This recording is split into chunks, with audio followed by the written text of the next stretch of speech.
Welcome to Manifest Like a Powerhouse, where science-backed tools meet proven results and manifestation becomes a clear, repeatable process so you can create the life you want with confidence. Let's dive in.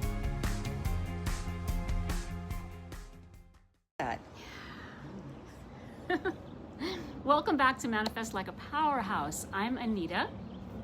I'm Tammy Jo. Yeah. Yes. We are here today, and I get the distinct honor of turning the spotlight on this incredible woman next to me.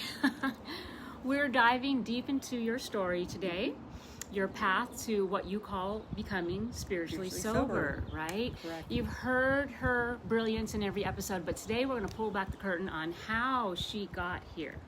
Oh. So buckle up. This one's going to be raw, real, and ridiculously empowering. All right, so Tammy Jo, you shared in your book that in your childhood you felt like you were walking on eggshells around alcoholism, abuse, depression. So for listeners who haven't read your story yet, can you take us back to what life was like for little Tammy Jo? Little Tammy Jo? Mm-hmm. Well, let me give you a little background and info first. My parents' relationship began in an intense whirlwind. They married just 6 weeks after meeting in Florida. My mom had been born and raised there, while my father was in the midst of recovering from this emotional impact of brief but intense brush with fame after surviving two of the most devastating non-wartime naval plane crashes in the U.S. history. They soon relocated to Illinois after I was born, settling near my paternal grandparents. And it was there that my mother started navigating the deep emotional wounds of her own childhood. She began learning how to be a parent under the guidance of my grandmother. Her own mother had been lost in a grip of depression following the tragic death of my grandfather in a car accident on Christmas Eve when my mom was just about 8. So the loss had left a gaping hole in her sense of safety and nurturing, which deeply influenced how she entered motherhood herself, you know. It's fair to say that my parents, they brought significant unprocessed pain into their marriage. And despite their best efforts, the emotional weight they each carried made it difficult to create a stable foundation. They had 3 kids together, and I was the oldest. So when their relationship began to unravel, I found myself quickly stepping into the role of a co-parent, actually. Parent. I see that, yeah. Something many eldest children do in complex family systems. And most understand it, and it comes too soon. Yeah.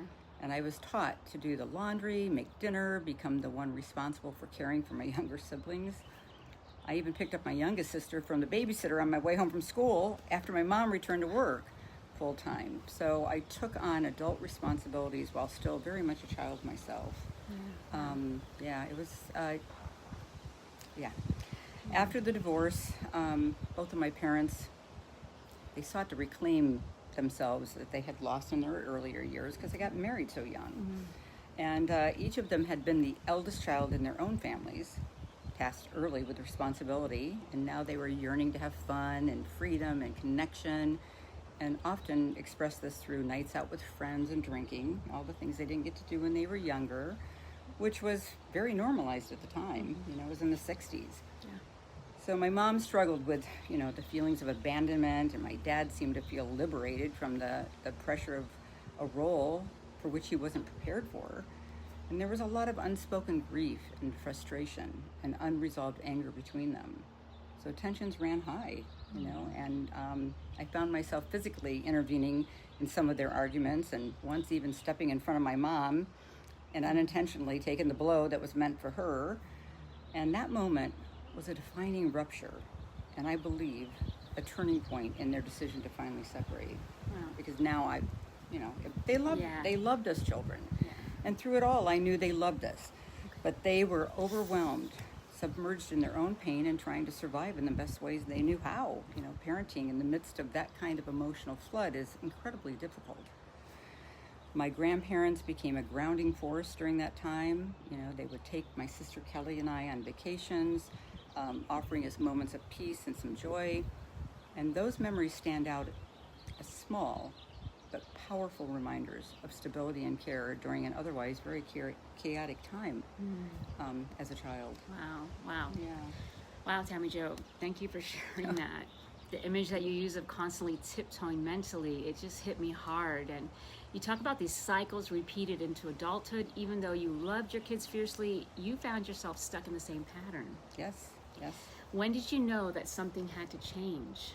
Well, I always knew something had to change. It was needed to change the way I learned to use alcohol as my parents did, for a coping mechanism in a very unhappy marriage. I too found myself in a very unhappy marriage to the father of my younger two children, with a man whose family I had developed a very close relationship with, as my mother had within my dad's family. So she enmeshed herself like I enmeshed myself into his family. So sadly, when I did that, we lost two of the main characters within his family as we were struggling to raise our own two little kids. And I had an infant, a toddler, and a teenager. And his mother passed from cancer shortly after the birth of my son, second child, and the birth of our youngest daughter. My oldest daughter was starting to get lost in the shuffle and into her own addictions at the time. And as the intensity of our high-profile divorce proceeded, and with my highly successful career, the pressure just became so intense that I too began drinking. A drinking career, actually, with my newfound freedom and career success. I mean, I was on top of the world. And it happened slowly, yet it happened steadily. And it gave my ex-husband just enough rope to hang me with, so to speak. Ouch. I moved to Florida in an attempt to develop a relationship with my dad, and walked away from trying to mend bridges. It just seemed so unmendable with my children at the time. There was so much more to explain. Yet by 2018, my mother had passed while I was in Florida, and I became determined to change and tell my story for her as well as my sister Kelly. And Kelly committed suicide in 2014. So sorry. That was a super blow to me. Then in 2020, when the world started shutting down, I seemed to be able to shut down all the intense emotional wounds I had felt for so long and open up to listening to a guide who I'd known as Angel Jofio. And more on that another time. Yet I was literally guided this time in following a simple routine which changed my subconscious mind through my conscious mind. Hence, becoming spiritually sober was born. Yes. Wow. Let's talk about that phrase, spiritually sober. You've said sobriety wasn't about alcohol only. It was about detoxing from toxic thoughts, people, environment, energy, right? So what does spiritually sober mean to you now? Well, as I began to embark on my studies for my metaphysics degree in the summer of 2020, I started utilizing tools I needed while acquiring the knowledge of the world around us. And most are not aware of yet, becoming more aware of as we speak. The term awakening started showing up as I began to do so as well. I learned more about our minds, energy, vibration, frequencies that shape the world around us, atoms, all the things that you talked about, and became obsessed with understanding how quantum physics worked as well and how it connected to spirituality. Very much like you. Yes. Yes. With frequency music, affirmations, meditation, my metaphysics study, I began to see the synchronicities occurring in my life and understood how they had always been there, yet I could not see it through the lens of pain. And when the alcohol I used to numb that pain, as I had learned growing up. What I was taught. Yeah. So I was living across the U.S. from my children at the time while trying to foster a relationship with my father, whom I had not had a close relationship with, yet that was not progressing as he was determined to keep his new family, and it wasn't new. They'd been together, decades. He just didn't, he was not fostering the relationships to cohere. Wasn't open to it. No. And that was how my sister Kelly, down under his conservatorship in Florida, her life was before she decided to end it in 2014. So it was super clear that I needed to rewire my mind, my body, and soul so this family system could be healed for myself. Not only for myself, It's so but good. my children as well.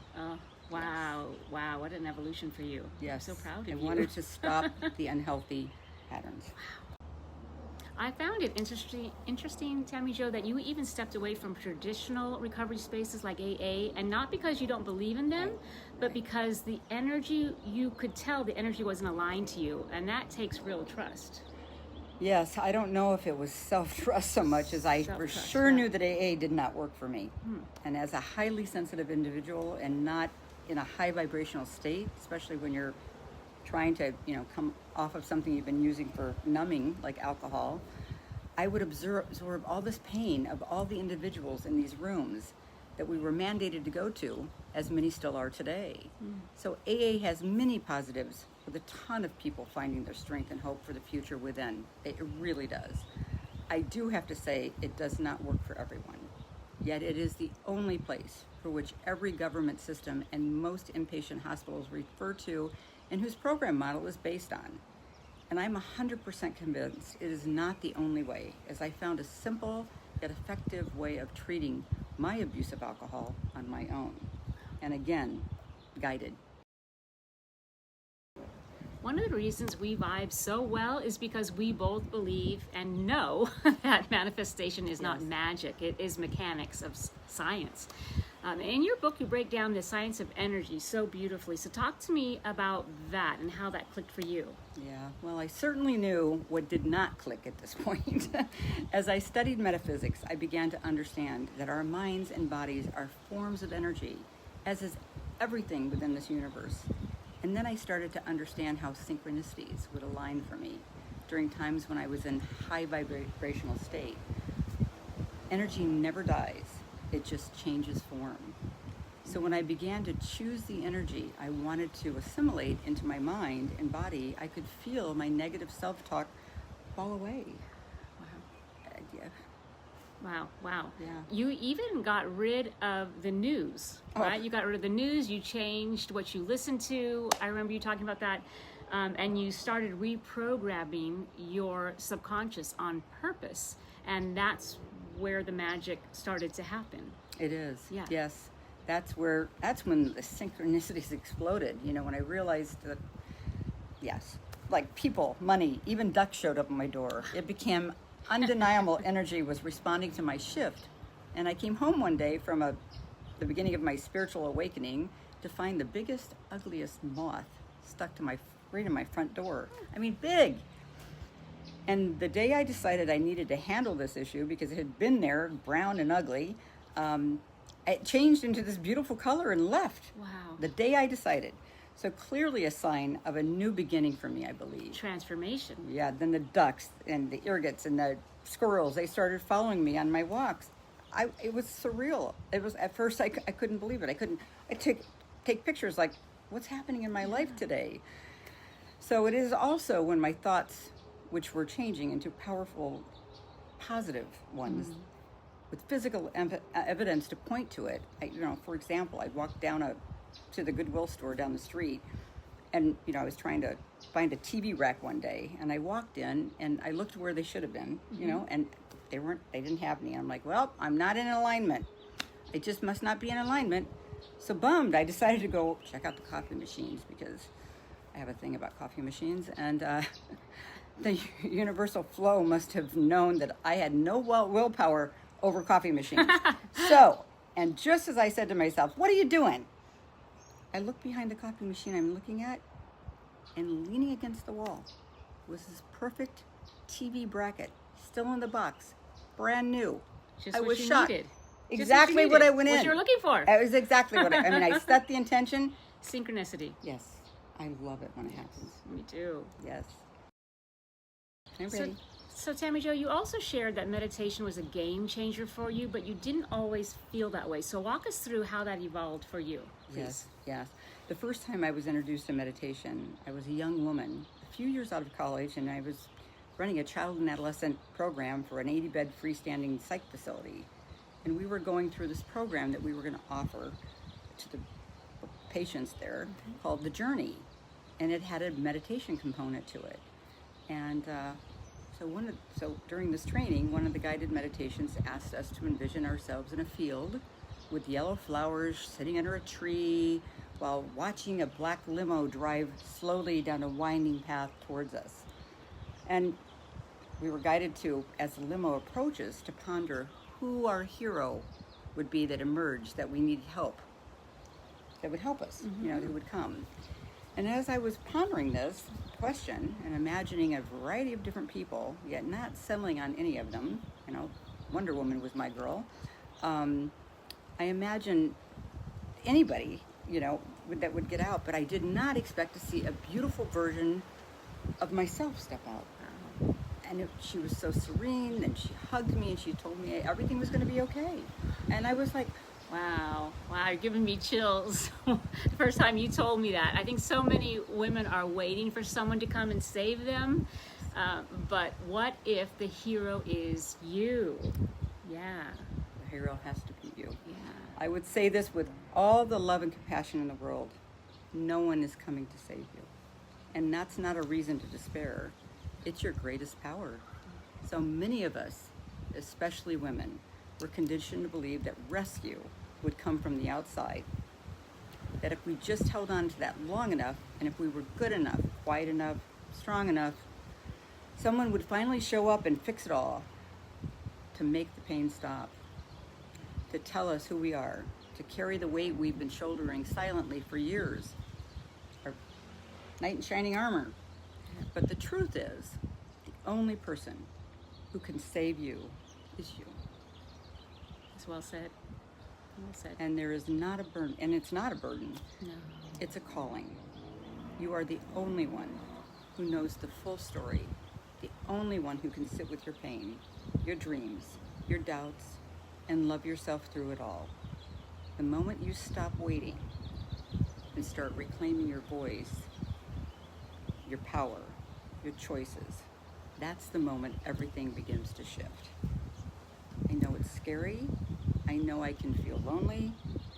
But inside of you is a version of yourself you have always known this way.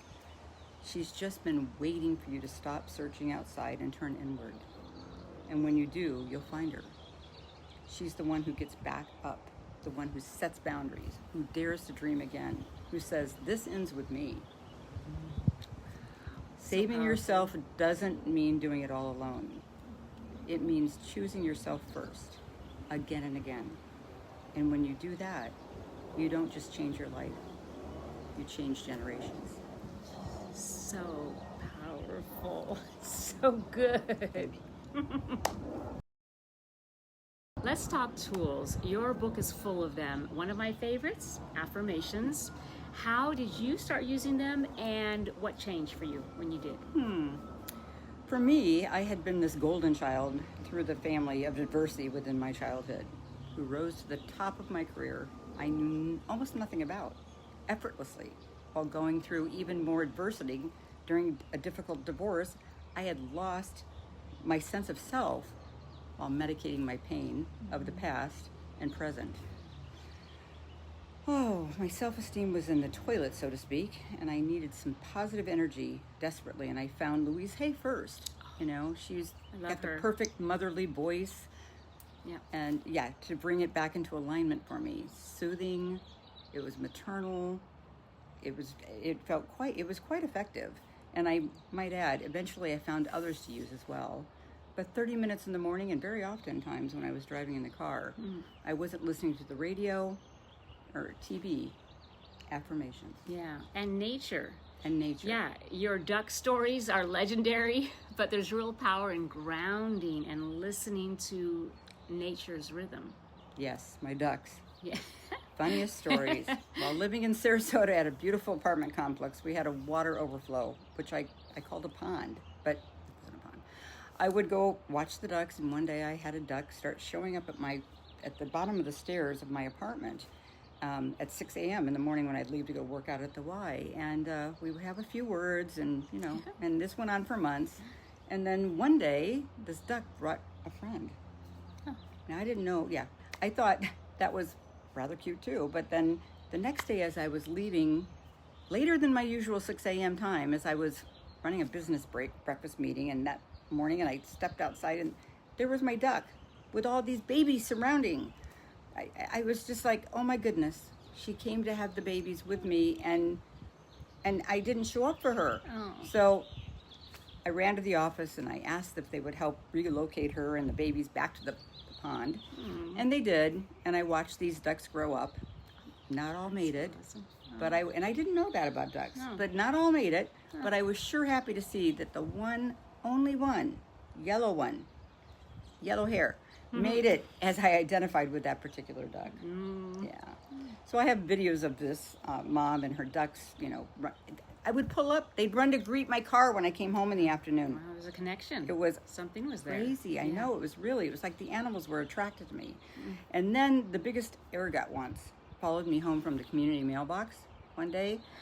I mean, he stood over, I mean, he was almost as tall as me, and he stood outside my door for 30 minutes waiting for me to come back out. It was just surreal. I felt like I needed to have, you know, sardines or something, but he left. You and I talk about this often.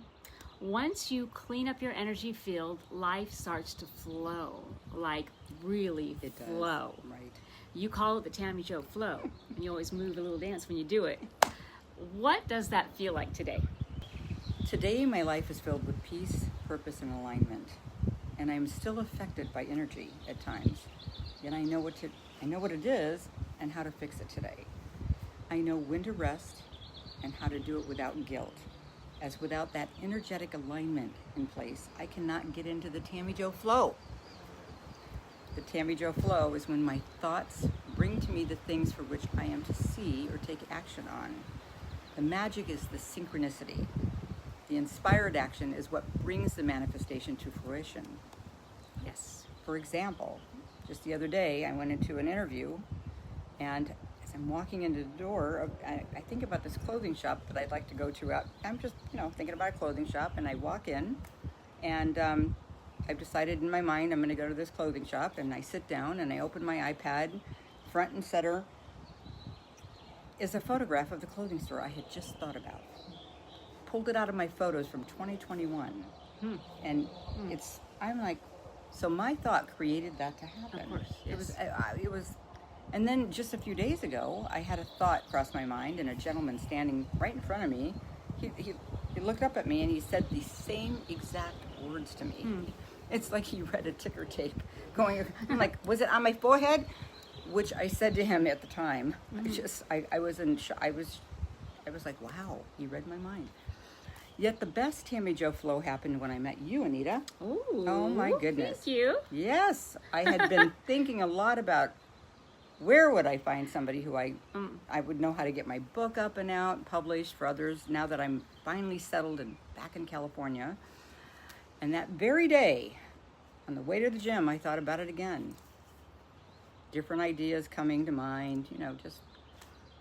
Then, I go in and get in the massage bed. And Very as nice. I'm exiting this great massage bed after my workout, there you stood waiting to get in. And we had this very friendly exchange with the word spirituality hitting the conversation somehow.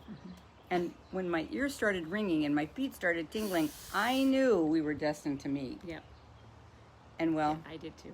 the rest is history. Yes. With a heck of a future in store as well, don't you think? I do. I Oh my know. goodness. I know. Yes. Yeah, it's fantastic. That day at the gym, it wasn't an accident. The moment we met, I felt it.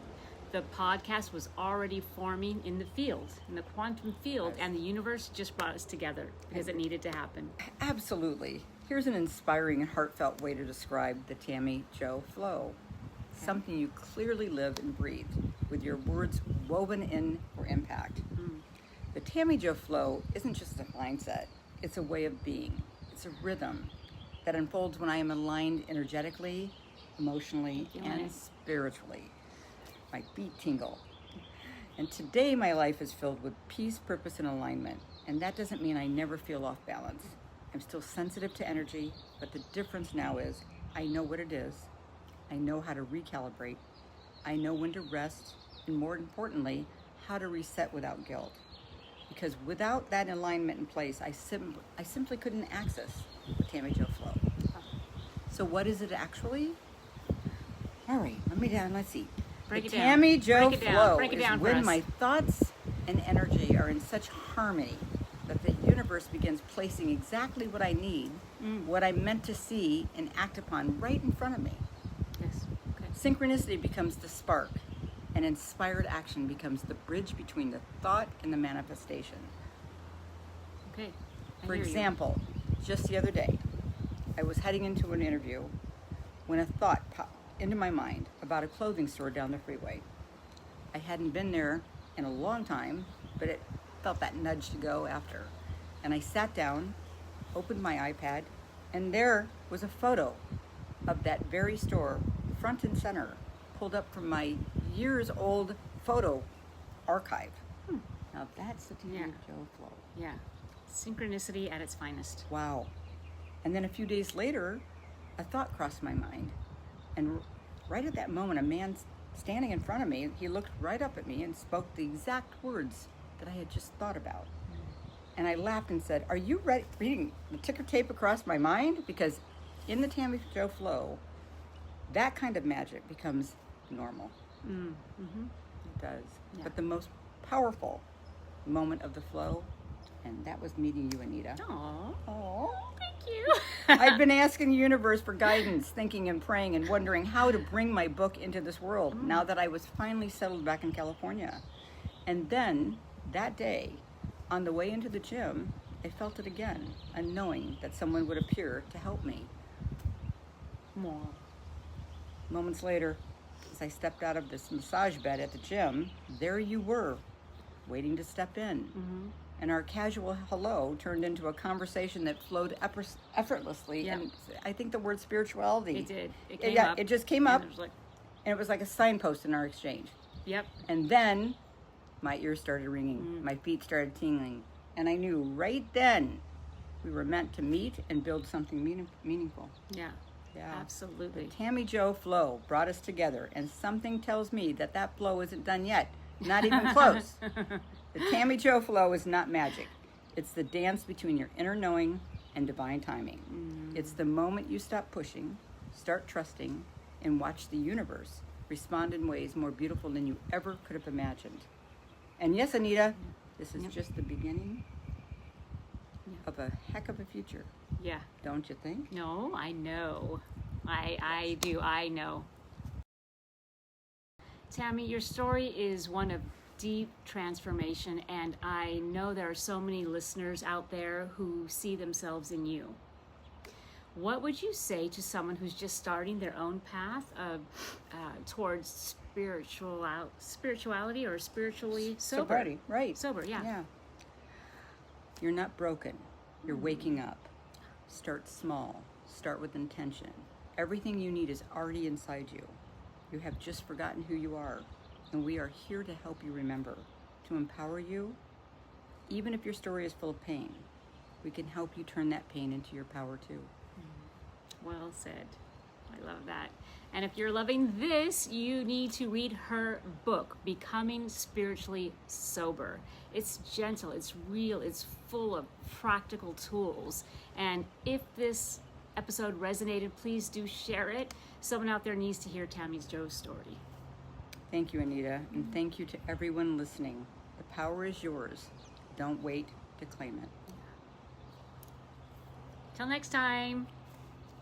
Bye. You've been listening to Manifest Like a Powerhouse. Follow and subscribe for more tools, more clarity, and next level results, so you can stop guessing and start manifesting like a powerhouse too.